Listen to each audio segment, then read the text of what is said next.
Señor esté con ustedes. Evangelio de nuestro Señor Jesucristo según San Mateo.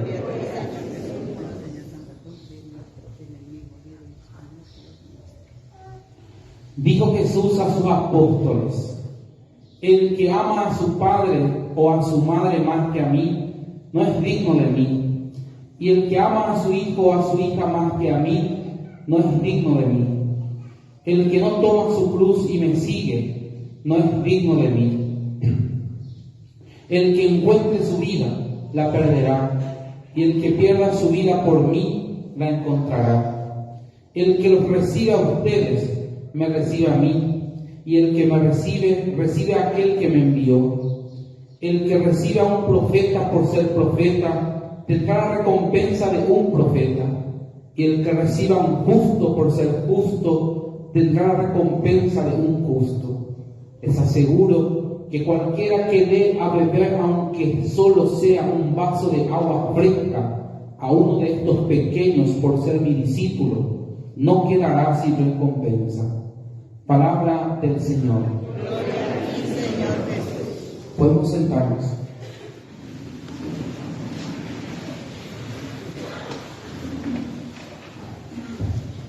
Buen día para todos. ¿Cómo amanecieron? Estamos en este domingo. Hoy ya termina el segundo discurso de Mateo. Nosotros estamos siguiendo a Mateo. Mateo tiene 5 discursos donde presenta, podemos decir nosotros, la catequesis que nos da Jesús, o el discurso misionero también que le llaman algunos teólogos. Y hoy termina el segundo discurso. Falta 3 discursos que vamos a seguir escuchando a Mateo. En este segundo discurso termina Jesús dando orientaciones muy interesantes para los que van a ser apóstoles, o mejor dicho, discípulos, y para los que van a recibir a los discípulos. Y dice una palabra que asusta un poco, parte luego con esa palabra que asusta un poco. Aquel que no ame a su padre, a su madre, a su hijo y a su hija más que a mí, no es digno de mí. Va, eso mañana es muy difícil, porque si yo le pregunto a usted, ¿le ama a su hijo? Me va a decir que sí. Le ama a su padre también, y a los padres también. O sea, nadie puede no amar a su hijo o a su hija. Sin embargo, hay que interpretar este evangelio. Nosotros no podemos leer el evangelio, no podemos hacer un literalismo, así tiene que ser. Ese es el gran error a veces nuestros hermanos protestantes, que eligen su frase bíblica preferida, leen y no tiene nada que ver ni con lo que pensó decir Jesús, ni por su antesala del cerebro lo pasó a decir. Pero ahora empieza ahí Jesús. Jesús no dijo esto, así como está. Hay que contextualizar, hay que saber qué quiere decir en ese momento la comunidad de Mateo. Ustedes saben que la Biblia no escribe una persona, escribe la comunidad, es una experiencia de fe, es la experiencia post-pascual. ¿Y cuándo, en qué año se escribe Mateo? Marco allá por 50, 60, Mateo allá por 70, 75, Lucas 80 y el último Juan, el Evangelio de Juan, allá por 90, entre 95 aproximadamente. Sin embargo, es interesante, Marco es el Evangelio más cortito. Mateo entra en el archivo de Marco, le hace copy-paste y le agrega algunas cosas culturales y ya está el Evangelio. Así sucedió, en pocas palabras. Entonces es importante entender un poco la dinámica de los evangelistas. En este caso Mateo, ¿a quién le escribe Mateo? A los judíos cristianos, es decir, a los que están convirtiéndose de a poco al cristianismo. Y quiere hacer entender que Moisés ya fue reemplazado por Jesús. Por esa razón el 5 discurso en Mateo, porque el libro de Pentateuco, que son 5, fue escrito por Moisés, según los judíos. Entonces Mateo de Biblia dice, Moisés ya no existe. Acá existe un nuevo Moisés que es Jesucristo. Ahora no tiene que hacer.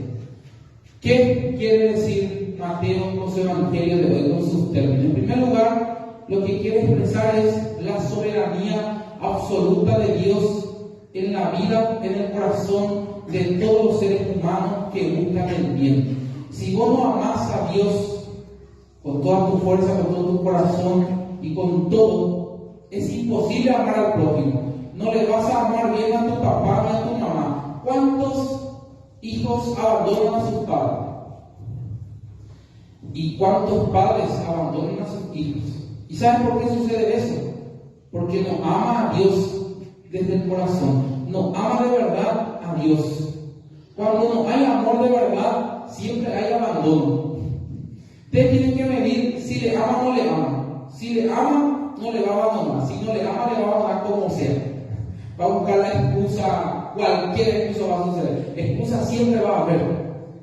Y por eso es importante entender que si uno ama a Dios, no puede abandonar. Eso es por un lado. Acá no te dice que uno tiene que amar, es todo lo contrario. Hay que amar a tu hijo, a tu hija, a tu mamá, a tu papá, pero desde Dios, desde el amor de Dios, que es el único amor que llena la vida. ¿Cuántas veces el ser humano busca amor o amores y nunca se llena? No se va a llenar, ni por más novio o novia que tenga, no va a llenar tu vida. Eso no llena, no llena. Ni por más éxito que tengas, no va a llenar la vida. No se llena la vida con éxito ni con personas. Ahora bien, si tenés a Jesús en el corazón, a Dios en el corazón, como un principio básico de vida, tu vida ya está llena. Y esa plenitud que vos tenés, compartir con los demás. Y podés llenar más todavía, pero desde Dios. Y miren un poco la segunda afirmación. El que no tome su cruz y me siga no es digno de mí.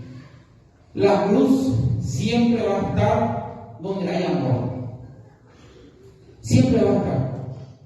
¿Cuántas veces, cuántas mamás, cuántos papás cargan también con la cruz de una enfermedad de su hijo o de su hija, o del fracaso de su hija o de su hijo?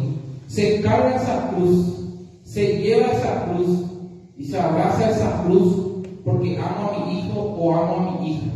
Pero ¿cuántos hijos cargan también la enfermedad, la soledad y también, por supuesto, la frustración de un papá o de una mamá, de un abuelo o de una abuela?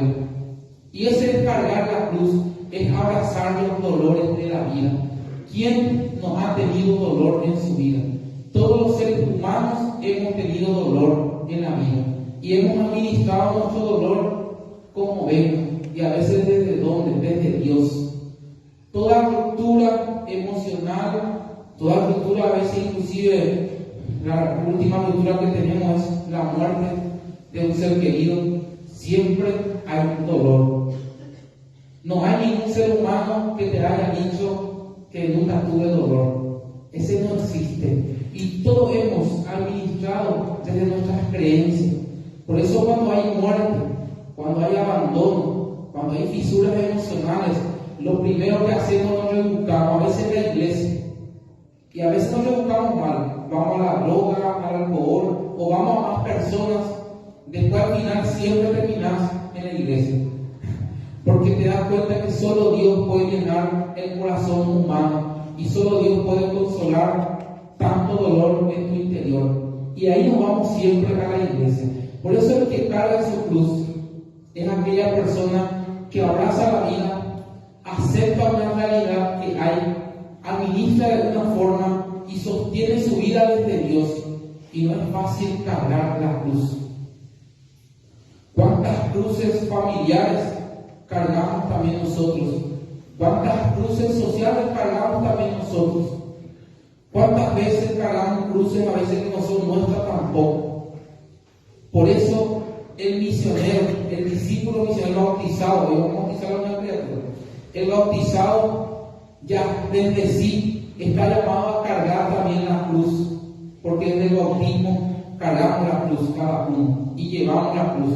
Pero esa cruz sin amor es una cruz tediosa, es una cruz que no tiene sentido, es una cruz que nos lleva a la muerte, pero una cruz con amor nos lleva a la vida.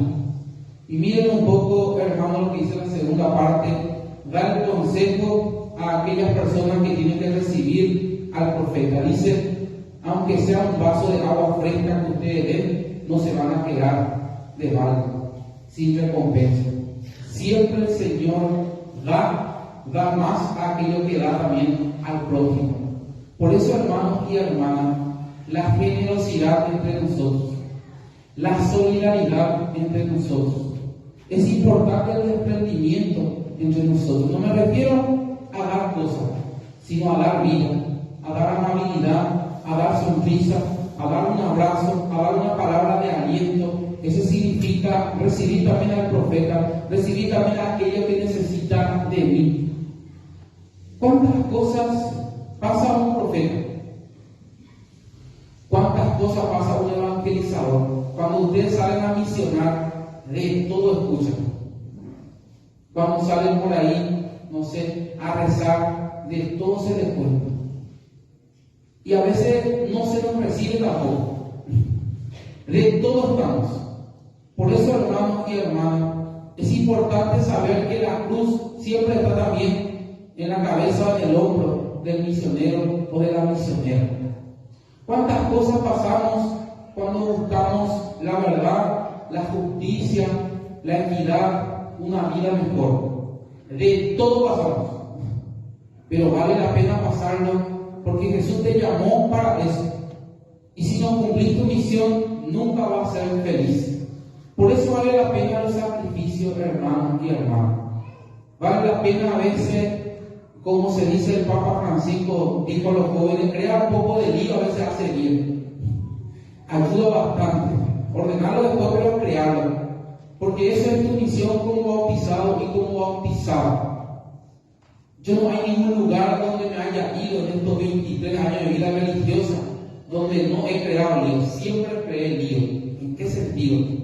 Siempre quise transformar y siempre transformé las estructuras. Siempre. Donde me vaya. Y acá también me está costando muchísimo. Pero hay estructuras que hay que transformarla. Te golpean, te tiran piedras, calumnia, chisme. Pero eso no importa. Vos no servís a los hombres, servís a Dios Todopoderoso. Y Él te da la sabiduría, la fuerza, la inteligencia. Y todo te da Él, no las personas. Por eso yo siempre sueño una estructura mucho más saludable en nuestra patria, en nuestra comunidad y en nuestra iglesia. Podemos hacer una estructura más saludable, pero primero tenemos que empezar por la iglesia. Porque la iglesia también es una estructura a veces pesada, una estructura a veces inclusive intransigente, una estructura inclusive podemos llamarle así, ¿verdad?, de la no vida. La iglesia es una institución que tiene que ser dinámica, tiene que ser transformadora, creadora de vida, no de muerte. ¿Nunca le pasó a ustedes ir a una iglesia y no quieren ni entrar? O entraron y terminaron con dolor de cabeza, estómago o espalda. Sí, hay iglesias así, hermanos y hermanas, y esa estructura hay que transformarlo, hay que cambiarlo. ¿Y cómo se hace? Golpe a golpe, verso a verso, porque así es la vida. Y así son también los sueños y las esperanzas. Ninguna transformación se ha logrado así nomás. Siempre hubo lucha, siempre hubo golpe, siempre hubo calumnia, siempre hubo ataque, siempre hubo piedra. Nada se construye a veces sin amasar la vida. La vida se amasa, pero de ahí sale el mejor pan para darse a los demás, porque es la vida que se amasa y sale como un pan para dar vida, alimento, dar también, por supuesto, esperanza a los demás. Por eso, hermanos y hermanas, ser cristiano es algo que es gozo, pero también apasionante, porque tu único guía, tu único Señor es Dios, no los hombres, no las personas. Y le voy a decir algo más. ¿Cuántas veces vos no has transformado la estructura, no has transformado la vida porque estás pensando qué dirá tu vecino, qué dirá tu vecina? Si te hablará otra vez, ya no te hablará más, porque vos necesitas aprobación. Y a veces no necesitas aprobación. Dios ya te aprobó, Dios ya te soñó, Dios ya te tuvo, Dios está contigo, y hay que transformar la vida. Tu vecino, tu vecina son muy importantes, pero no son Dios. No son Dios, no son dueños de tu vida. El único dueño de tu vida es Dios. Y si Dios te llama a transformar algo, hacerlo. Porque yo le digo como terapeuta, en estos días escuché, tengo una paciente que viene de Choré, suele venir cada 15, porque ella no habla español, habla solamente guaraní, y no hay psicólogo casi que hable guaraní, casi de difuyo. La gente demoraba a suceder, hay guaraní, gracias a Dios. Y tiene 73, está con una enfermedad terminal. Y me estaba contando en estos días, esta paciente me dice, esta señora, siempre te imaginas la ambulancia se caraí, ama, él es una ciudad de Niña Caraí. Me dice, que tan vaya por la wea, pues más que ya no se anda ya, oye. Ama, más se va en entre, y más que te vaya a él. Ella está arrepentida por la vida, inclusive ese es uno de los aspectos que tratamos, está arrepentida de no haber hecho tanto a su tiempo, en su momento, y ahora ya es tarde. Y yo les puedo asegurar, muchos, desde el anochecer de su vida, de lo que más se arrepiente de no haber hecho lo que tenía que hacer. Porque muchas veces no nos arriesgamos a hacer, ya que riche, ni a mañana, ni a ver, no sé, nos pasa, ya arrancar, aunque ya es tarde. Llegamos a los 70, ya le cogimos la fuerza suficiente. Y si embargo tenés 40, está tu mejor momento, 45, 50, hasta 55, de más temporal, 60 inclusive. Por las 70 ya nos pegamos, a veces es la edad de la contemplación. Lo que hacemos es miramos ya el pasado. Y nos atormenta o nos hace felices. Dos cosas que no lo tenemos. Y algunos sí que tienen reminiscencia. Todo el día viene cuando llega a la escuela de tercer grado. Hay manual de cada hora, cada minuto lo que hacía cuando estaba en tercer grado. Increíble, pero así somos los seres humanos. Somos increíbles, somos misterios. Por eso, hermanos y hermanas, a mí me pequeña la pego a Capotinamá, la pillamos a Mala Quiponá, a mí me pequeña la chime, oye, no era tu pavo, me vas a dejar, no, pero hago pesado, pues, porque a dónde juzgar ella, a ver, ahora igual hay una familia de Pina, entonces a mí me pequeña a Mala Quiponá, a mí ya pequeña ya cerca a Mala tu pavo, a mí ya pequeña la ñaña es amor, porque ya de ella pequeña te leí por ahí. Me pasan en algunas instituciones educativas, a veces una mamá y dice que es secreto. Y dice, intenta más de hoy, porque, o si no la profesora acaba ya va a hacer represalia. Es represalia. Pero no voy a acá en San Miguel, por si acaso. No, acá no. 100% acá no. Acá no. Otra institución no es en Paraguay. Sablo que mucho menos, ahí la directora no va a empezar a nadie. Entonces, no es acá ni tampoco salvo.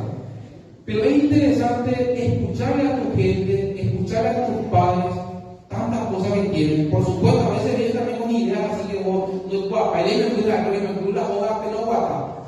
Pero la colegio la hija ya. Pero son adolescentes y jóvenes que te hacen de todo. Por eso que el adolescente o la adolescencia tiene un complejo casi seguido, con los que iba a ver y más a ver. La desafío más grande que viene la adolescencia no tener miedo de nada ni de nadie. Porque es la característica megalómana del adolescente. Hay tu chao, hay un mandado, hay no pinche hoy. Y ese es lo lindo del adolescente. Yo inclusive a veces pienso que no deberíamos superar tanto la adolescencia, no importa la edad, para poder soñar, atrevernos y ser también gestores o a veces también protagonistas del cambio a veces que necesitamos en la vida. Primero en el corazón. Pero le digo nomás, cómo a veces tenemos miedo para hablar, para hacer esto, porque ya tuve que oír represalia. El profeta nunca tuvo miedo. El profeta nunca tiene miedo. El miedo paraliza. El miedo crea una situación tremenda en la vida del corazón del ser humano. El miedo a veces lo que hace es que vos no cumplas tu sueño, ni camines tampoco. Miren un poco el profeta, que se llama el bautismo. Este Mitaí va a ser profeta en primer lugar. Obligatoriamente al ungirle hoy con el Santo Crisma, a hoy comprometer ser profeta. Das ahí pecha a pecha. Primero los padres se comprometen por él. A el rey también, o gobernar hasta la vida, o gobernar también a él a que a gobernar a veía un familia una situación, el sacerdote, o interceder ahí, o estar ahí atento al sufrimiento, o estar ahí atento a la necesidad, o estar ahí atento a toda realidad que él pueda ofrecer a Dios, sobre todo por el pueblo. Apenas tú llamaré, y todos ustedes ya están en marcha, ya están en camino, ya son misioneros, ya no hay nada que pensar, ya no hay nada que arreglar, ya se jugó toda la carta ya no hay que yo voy a pensar si voy a hacer, ya sos misioneros. Y miren un poco el error tan grande a veces en nuestra cabeza, o a veces por poca instrucción que tenemos en la vida religiosa. A veces mismo hija monja de la misionera, y no es así. Todo laico, toda laica, todo bautizado, son misioneros. El país lo que comparte con ustedes es el bautismo, que es lo más importante. El ministerio que ejercemos es secundario. ¿Qué significa eso? Aquellas personas que han sido bautizadas comparten conmigo la misma esencia, la misma naturaleza, la misma realidad. Pero yo ejerzo un ministerio que Dios me dio por gracia, no por merecimiento. Si es por merecimiento, no me lleno ahí. Nadie va a conseguir esa salud por merecimiento. Algunas veces la gente, qué bueno que son países. No sabe si reír o llorar, porque cuando dicen que son tan buenos, no saben cómo interpretarlo. Porque es todo un tema de ser bueno. Solo uno, y Jesucristo asumió que era bueno. Vaya Jesucristo. Solo uno es bueno, dice el Padre que está en el cielo. Ay, bueno. Pero ni mis amados, y ella pone el catumía, a pesar de nuestra maldad. Y Jesucristo mismo va a decir, ustedes que son malos, dan cosas buenas a sus hijos, cuanto más el Padre que bueno le va a dar. Jesucristo dice que somos malos, pero hacemos cosas buenas. Y miren un poco, hermanos y hermanas, el bautismo, tan importante que vamos a hacer esta mañana. Tenemos también hoy nuestra quinceañera Sofía. Ella está empezando la vida, ¿verdad? 15 años se arranca un poco la adolescencia, la edad megalógica que yo le llamo. Ya que llegué a la adolescencia. Es ahí, por supuesto, insensible, pero también fuerte. La adolescencia tiene varias características: psicológica, espiritual, corporal. Pero tiene una característica muy particular que a mí me llama mucho la atención del adolescente, que es lo social. Lo social, el adolescente no soporta estar solo. Y ahora lo que me preocupa en la sociedad actual es que el adolescente se aísla, y eso es peligroso, porque están como en las nubes, o no en las nubes de allá arriba, en las comunidades cibernéticas. Y tienen amigos, mi amigo de Perú, estoy jugando con mi amigo de Perú. Es mi amigo de México, no manches, pégale. Y no, el adolescente es impresionante su mundo, vos no vas a entender. Yo ya no le entiendo al adolescente. Y llevo más de 20 años trabajando con adolescentes y jóvenes, respiro solamente para adolescentes y jóvenes. Antes de cuántos campamentos, cuántos retiros, cuántos encuentros, cuántos retos y cuántas cosas. Clases compartidas, campamentos, charlas. Esta es la edad oscura para mí, que se no entender el adolescente, porque me pasaron ya 5.000 años luz sin que yo me dé cuenta. Están muy lejos de nosotros. No está bien, no está mal, es la realidad. Y Sofía, es importante entender tu edad. Tu edad es una edad espectacular. La edad de los sueños, la edad de los anhelos, la edad también de la pertenencia, mi identidad, a qué grupo pertenezco. Si vos tenés grupos sociales extranjeras o virtuales, para vos es real eso. Es real, para ellos nosotros no tenemos que venir a hacer allá. No voy a terminar este juego, ¿por qué voy a terminar este juego? No, y cositas amigos que están en México, en México hay más, pero y eso es lo que yo valoro de los adolescentes, la lealtad de los adolescentes. La transparencia de los adolescentes nosotros no tenemos. Y antes sí o sí ya de máscara. Acuérdense en su Wii, acuérdense cómo vamos por acá directo yo de ellos. Directo yo le dije al adolescente, así donde no importa, ya te digo, ya sin filtro. Eso yo admiro en los adolescentes y en los jóvenes, que yo quiero recordar. Yandé ya todavía no llega a la CEPAC, pero Yandé ya hay.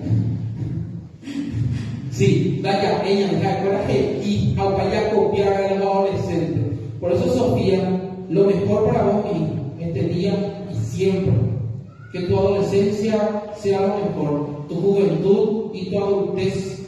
Y cuando llegue a mi edad, nunca te arrepientes. Yo no me arrepiento de nada. No me arrepiento hasta ahora de nada. He metido la pata se me cuantas veces, pero he acertado tantas veces las cosas, pero no me arrepiento porque son parte, conjunto, cúmulo de la vida. Y en tu vida que se va haciendo con Dios un camino único. Porque no hay dos Sofías en el planeta Tierra. Puedes buscarlo en todo el planeta Tierra, no hay dos Sofías. Hay una sola. Una sola. Solo a ella que te invite a él. Y eso significa que sos única en el mundo, vas a ser única en la historia y vas a ser única también ese camino. Si vos no haces, nadie más va a hacer. Porque fuiste llamado para hacer un camino único. Ahora te lo veas. Desde el apoyo, da por y apoyo a vos. Porque no hay dos personas como vos en el mundo entero, en el universo entero. Y vos que fuiste mi hija, más de 3.000 millones de posibilidades de ser, hay ganar de la carrera, hay nacer, significa que hay un proyecto para vos desde Dios, porque fuiste ya elegida por Dios de esos millones de posibles seres que no llegaron a la meta, no llegaron a la medalla de oro, andemos ejemplo, y la medalla de oro llevamos en el corazón, están ahí por ahí pegadas de mí, y el Papa te va a sacar eso. Ese es de Dios y tuyo, vos y Dios te dio. Aunque todos tenemos esa medalla de oro que Dios nos concedió antes de nacer, antes de venir al mundo. Ahí yo me llama Ñandé. Porque Ñandé era el lo mejor para vos mismo, te acompañe Dios, te conceda la dicha. Y en los momentos más difíciles, acordate siempre, la cruz hay que abrazar. Ya fuera abrazado. Esa cruz gloriosa, no la cruz de muerte, es la cruz de vida. Allí es humillante ante la vida. No tengas miedo. No hay soledad, no hay incertidumbre, no hay lágrimas que no pueda ser sanada y llenada por Dios. Y solo Dios puede llenar esa vida. Nada ni nadie. Que Dios te bendiga siempre. También tenemos hoy nuestro aniversario de un año. ¿Dónde están? Ahí están. Sí me acuerdo de ustedes, que rápido pasa el tiempo. Muchas felicidades, que Dios bendiga el amor de ustedes, el matrimonio, como todos saben, acá no se han casado, a uno se casaron 3 veces y lo acá, ¿verdad? Pero para poner que el matrimonio es un camino y es un proceso de todos los días y se hace entre dos, no solo. Y ese de a dos, ese camino de a dos, es un don de Dios. Peñan de ya pene de noy, peco mamá en die, peco mamá, a peco huera mamá ve. A veces peco ahí limita normal, pero hay que seguir la vida. Cada día desde Dios. Amen a Dios primero, para que el amor de ustedes sea sincero, sea puro y sea llevadero para todos. Que Dios les bendiga y les acompañe siempre. Que así sea.